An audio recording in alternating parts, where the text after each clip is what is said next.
এক ছিল টুনটুনি পাখি। সে ছোট কিন্তু খুবই বুদ্ধিমান। একদিন সে খাবারের খোঁজে উড়তে উড়তে এক বাঘের গুহার কাছে চলে গেল। বাঘ তখন ঘুমাচ্ছিল। টুনটুনি দেখে বাঘের সামনে রাখা হাঁড়িতে মাংস।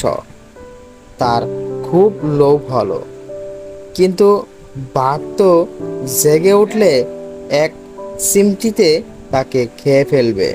তখন টুনটুনি এক বুদ্ধি করলো। সে গেয়ে উঠল, বাঘ মামা, ঘুমিয়ে পড়ো। স্বপ্নে দেখো মাছের ঘ্রাণ।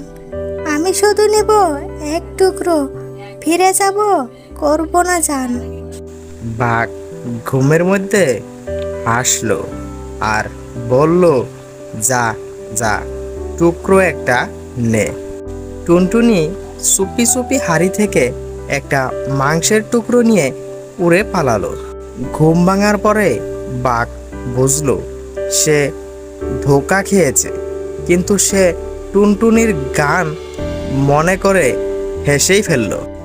এই ছিল আজকের ছোট্ট একটি গল্প।